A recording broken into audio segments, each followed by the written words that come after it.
أعوذ بالله من الشيطان الرجيم. بسم الله الرحمن الرحيم. لن تنالوا البر حتى تنفقوا مما تحبون وما تنفقوا من شيء فإن الله به عليم. كل الطعام كان حلا لبني إسرائيل إلا ما حرم إسرائيل على نفسه من قبل أن تنزل التوراة. قل فأتوا بالتوراة فاتلوها إن كنتم صادقين. فمن افترى على الله الكذب من بعد ذلك فأولئك هم الظالمون. قل صدق الله فاتبعوا ملة إبراهيم حنيفا وما كان من المشركين. إن أول بيت وضع للناس للذي ببكة مباركا وهدى للعالمين. فيه آيات بينات مقام إبراهيم ومن دخله كان آمنا. ولله على الناس حج البيت من استطاع إليه سبيلا ومن كفر فإن الله غني عن العالمين. قل يا أهل الكتاب لم تكفرون بآيات الله والله شهيد على ما تعملون. قل يا أهل الكتاب لم تصدون عن سبيل الله من آمن تبغونها عوجا وأنتم شهداء وما الله بغافل عما تعملون. يا أيها الذين آمنوا إن تطيعوا فريقا من الذين أوتوا الكتاب يردوكم بعد إيمانكم كافرين. وكيف تكفرون وأنتم تتلى عليكم آيات الله وفيكم رسوله ومن يعتصم بالله فقد هدي إلى صراط مستقيم. يا أيها الذين آمنوا اتقوا الله حق تقاته ولا تموتن إلا وأنتم مسلمون. واعتصموا بحبل الله جميعا ولا تفرقوا. واذكروا نعمة الله عليكم إذ كنتم أعداء فألف بين قلوبكم فأصبحتم بنعمته إخوانا وكنتم على شفا حفرة من النار فأنقذكم منها. كذلك يبين الله لكم آياته لعلكم تهتدون. ولتكن منكم أمة يدعون إلى الخير ويأمرون بالمعروف وينهون عن المنكر وأولئك هم المفلحون.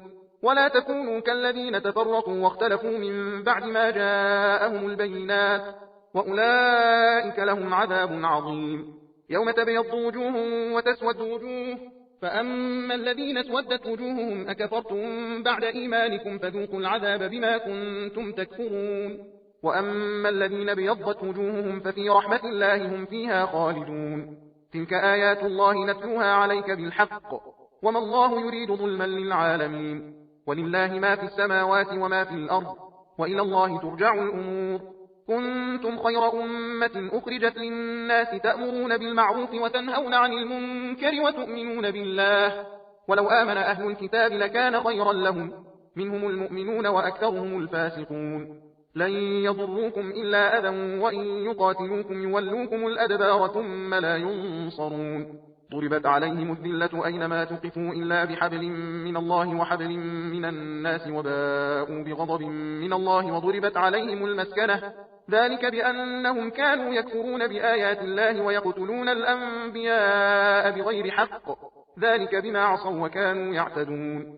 ليسوا سواء من أهل الكتاب أمة قائمة يتلون آيات الله آناء الليل وهم يسجدون يؤمنون بالله واليوم الآخر ويأمرون بالمعروف وينهون عن المنكر ويسارعون في الخيرات وأولئك من الصالحين. وما يفعلوا من خير فلن يكفروه والله عليم بالمتقين. إن الذين كفروا لن تغني عنهم أموالهم ولا أولادهم من الله شيئا وأولئك أصحاب النار هم فيها خالدون. مثل ما ينفقون في هذه الحياة الدنيا كمثل ريح فيها صر أصابت حرث قوم ظلموا أنفسهم فأهلكته وما ظلمهم الله ولكن أنفسهم يظلمون. يا أيها الذين آمنوا لا تتخذوا بطانة من دونكم لا يألونكم خبالا ودوا ما عنتم قد بدت البغضاء من أفواههم وما تخفي صدورهم أكبر قد بينا لكم الآيات إن كنتم تعقلون. ها أنتم أولئك تحبونهم ولا يحبونكم وتؤمنون بالكتاب كله وإذا لقوكم قالوا آمنا وإذا خلوا عضوا عليكم الأنامل من الغيظ قل موتوا بغيظكم إن الله عليم بذات الصدور. إن تمسسكم حسنة تسؤهم وإن تصبكم سيئة يفرحوا بها وإن تصبروا وتتقوا لا يضركم كيدهم شيئا إن الله بما يعملون محيط. وإذ غدوت من أهلك تبوئ المؤمنين مقاعد للقتال والله سميع عليم. إذ هم الطائفتان منكم أن تفشلا والله وليهما وعلى الله فليتوكل المؤمنون. ولقد نصركم الله ببدر وأنتم أذلة فاتقوا الله لعلكم تشكرون. إذ تقول للمؤمنين ألن يكفيكم أن يمدكم ربكم ب3,000 من الملائكة منزلين؟ بلى إن تصبروا وتتقوا ويأتوكم من فورهم هذا يمددكم ربكم ب5,000 من الملائكة مسومين. وما جعله الله إلا بشرى لكم ولتطمئن قلوبكم به، وما النصر إلا من عند الله العزيز الحكيم. ليقطع طرفا من الذين كفروا أو يكبتهم فينقلبوا خائبين. ليس لك من الأمر شيء أو يتوب عليهم أو يعذبهم فإنهم ظالمون. ولله ما في السماوات وما في الأرض يغفر لمن يشاء ويعذب من يشاء والله غفور رحيم. يا أيها الذين آمنوا لا تأكلوا الربا أضعافا مضاعفة واتقوا الله لعلكم تفلحون. واتقوا النار التي أعدت للكافرين وأطيعوا الله والرسول لعلكم ترحمون. وسارعوا إلى مغفرة من ربكم وجنة عرضها السماوات والأرض أعدت للمتقين الذين ينفقون في السراء والضراء والكاظمين الغيظ والعافين عن الناس والله يحب المحسنين. والذين إذا فعلوا فاحشة أو ظلموا أنفسهم ذكروا الله فاستغفروا لذنوبهم ومن يغفر الذنوب إلا الله ولم يصروا على ما فعلوا وهم يعلمون. أولئك جزاؤهم مغفرة من ربهم وجنات تجري من تحتها الأنهار خالدين فيها ونعم أجر العاملين. قد خلت من قبلكم سنن فسيروا في الأرض فانظروا كيف كان عاقبة المكذبين. هذا بيان للناس وهدى وموعظة للمتقين. ولا تهنوا ولا تحزنوا وأنتم الأعلون إن كنتم مؤمنين. إن يمسسكم قرح فقد مس القوم قرح مثله وتلك الأيام نداولها بين الناس وليعلم الله الذين آمنوا ويتخذ منكم شهداء والله لا يحب الظالمين. وليمحص الله الذين آمنوا ويمحق الكافرين. أم حسبتم أن تدخلوا الجنة ولما يعلم الله الذين جاهدوا منكم ويعلم الصابرين. ولقد كنتم تمنون الموت من قبل أن تلقوه فقد رأيتموه وأنتم تنظرون. وما محمد إلا رسول قد خلت من قبله الرسل أفإن مات أو قتل انقلبتم على أعقابكم ومن ينقلب على عقبيه فلن يضر الله شيئا وسيجزي الله الشاكرين. وما كان لنفس أن تموت إلا بإذن الله كتابا مؤجلا ومن يرد ثواب الدنيا نؤتيه منها ومن يرد ثواب الآخرة نؤتيه منها وسنجزي الشاكرين. وكأي من نبي قاتل معه ربيون كثير فما وهنوا لما أصابهم في سبيل الله وما ضعفوا وما استكانوا والله يحب الصابرين. وما كان قولهم إلا أن قالوا ربنا اغفر لنا ذنوبنا وإسرافنا في أمرنا وثبت أقدامنا وانصرنا على القوم الكافرين. فآتاهم الله ثواب الدنيا وحسن ثواب الآخرة والله يحب المحسنين. يا أيها الذين آمنوا إن تطيعوا الذين كفروا يردوكم على أعقابكم فتنقلبوا خاسرين بل الله مولاكم وهو خير الناصرين. سنلقي في قلوب الذين كفروا الرعب بما أشركوا بالله ما لم ينزل به سلطانا ومأواهم النار وبئس مثوى الظالمين.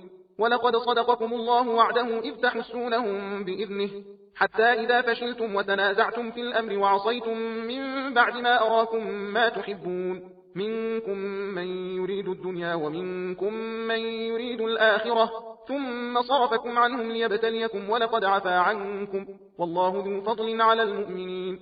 إذ تصعدون ولا تلوون على أحد والرسول يدعوكم في أخراكم فأثابكم غما بغم لكي لا تحزنوا على ما فاتكم ولا ما أصابكم والله خبير بما تعملون.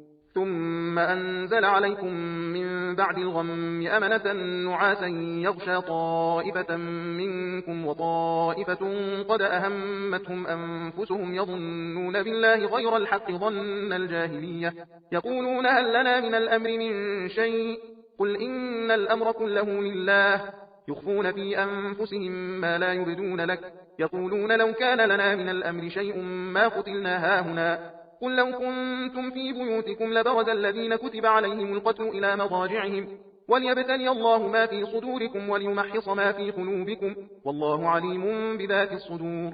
إن الذين تولوا منكم يوم التقى الجمعان إنما استزلهم الشيطان ببعض ما كسبوا ولقد عفى الله عنهم إن الله غفور حليم. يا أيها الذين آمنوا لا تكونوا كالذين كفروا وقالوا لإخوانهم إذا ضربوا في الأرض أو كانوا غزا لو كانوا عندنا ما ماتوا وما قتلوا ليجعل الله ذلك حسرة في قلوبهم والله يحيي ويميت والله بما تعملون بصير. ولئن قتلتم في سبيل الله أو متم لمغفرة من الله ورحمة خير مما يجمعون ولئن متم أو قتلتم لإلى الله تحشرون. فبما رحمة من الله لنت لهم ولو كنت فظا غليظ القلب لانفضوا من حولك فاعف عنهم واستغفر لهم وشاورهم في الأمر فإذا عزمت فتوكل على الله إن الله يحب المتوكلين. إن ينصركم الله فلا غالب لكم وإن يخذلكم فمن ذا الذي ينصركم من بعده وعلى الله فليتوكل المؤمنون. وما كان لنبي أن يغل ومن يغل يأتي بما غل يوم القيامة ثم توفى كل نفس ما كسبت وهم لا يظلمون. أفمن اتبع رضوان الله كمن باء بسخط من الله ومأواه جهنم وبئس المصير. هم درجات عند الله والله بصير بما يعملون. لقد من الله على المؤمنين إذ بعث فيهم رسولا من أنفسهم يتلو عليهم آياته ويزكيهم ويعلمهم الكتاب والحكمة وإن كانوا من قبل لفي ضلال مبين.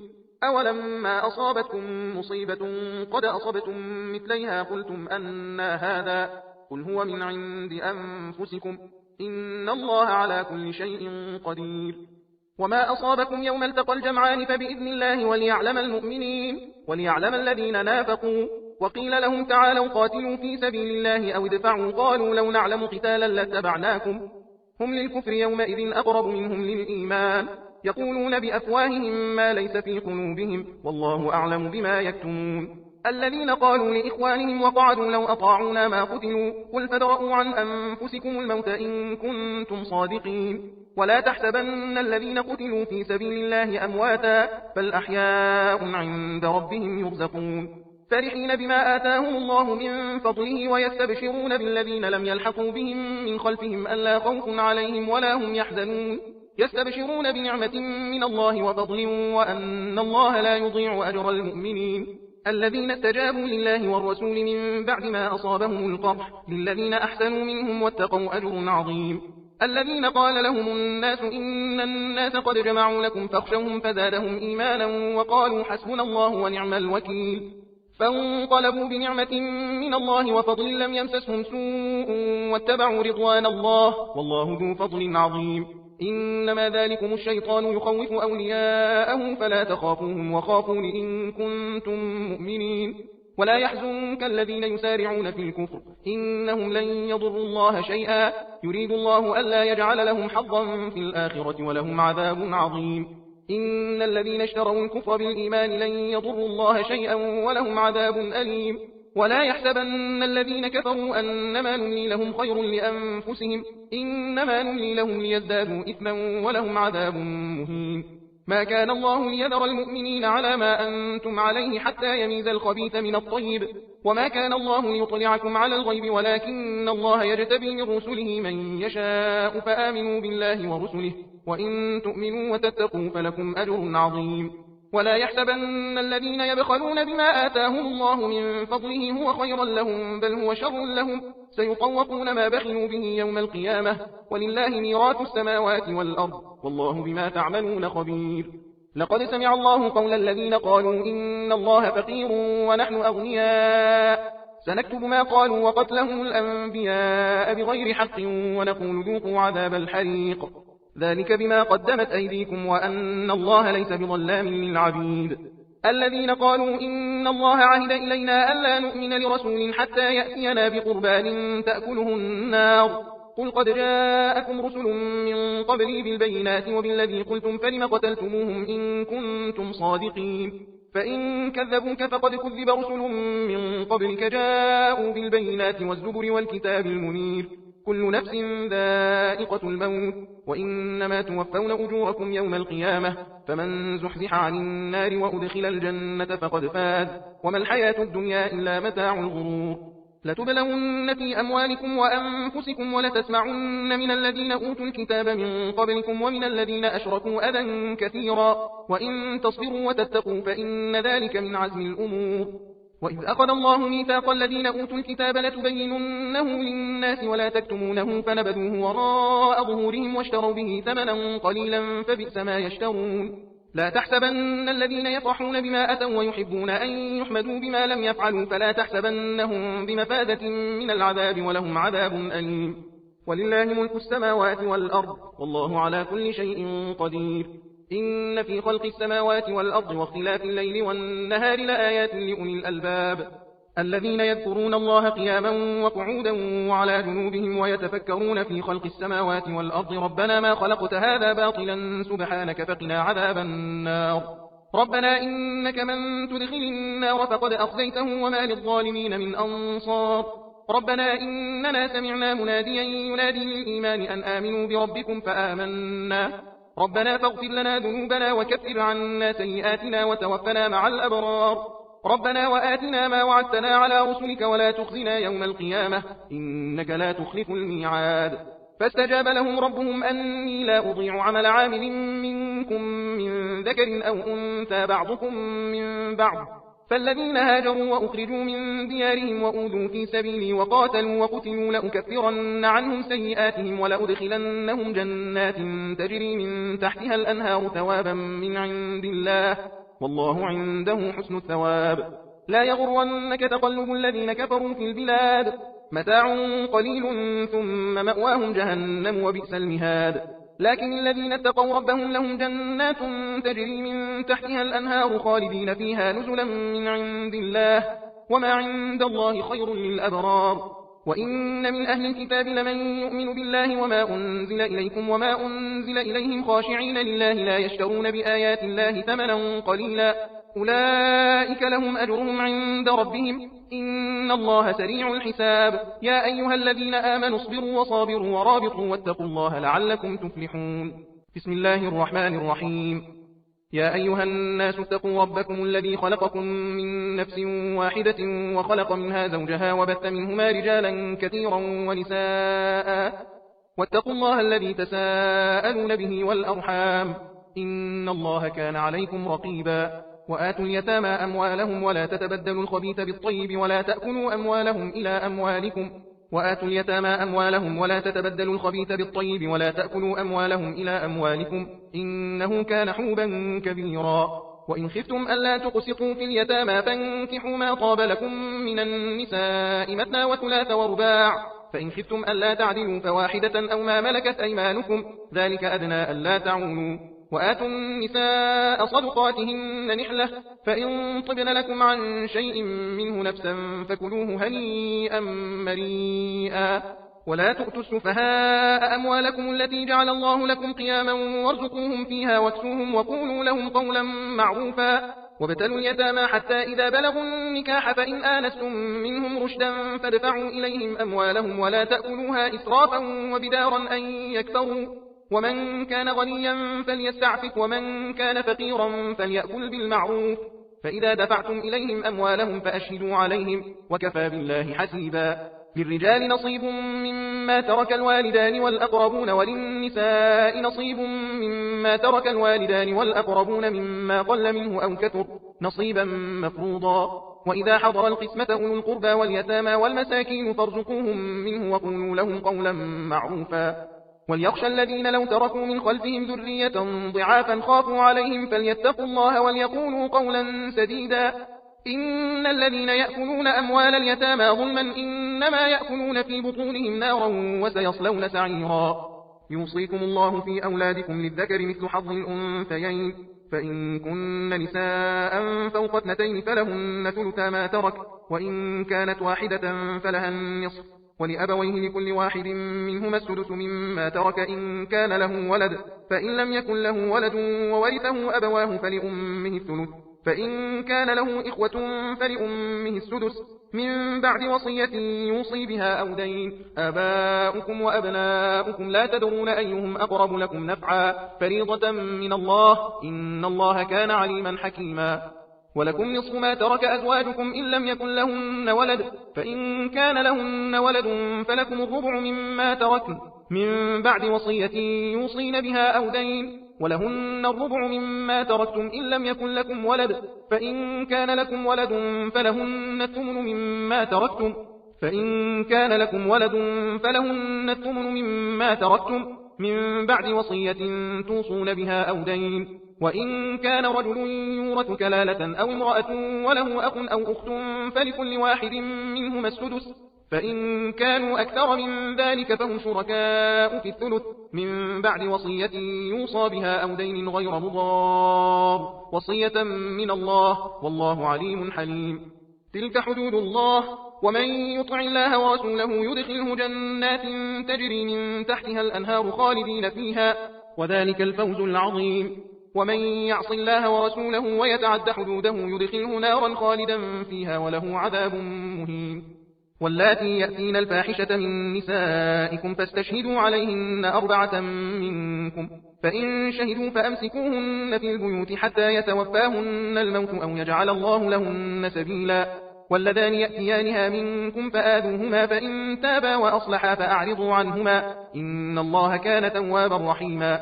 إنما التوبة على الله للذين يعملون السوء بجهالة ثم يتوبون من قريب فأولئك يتوب الله عليهم، وكان الله عليما حكيما.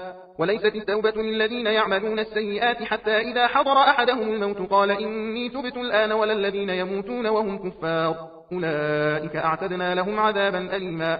يا أيها الذين آمنوا لا يحل لكم أن ترثوا النساء كرها، ولا تعضلوهن لتذهبوا ببعض ما آتيتموهن إلا أن يأتين بفاحشة مبينة، وعاشروهن بالمعروف، فإن كرهتموهن فعسى أن تكرهوا شيئا ويجعل الله فيه خيرا كثيرا.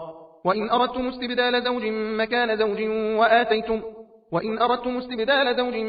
زوج وآتيتم إحداهن قنطارا فلا تأخذوا منه شيئا، أتأخذونه بهتانا وإثما مبينا.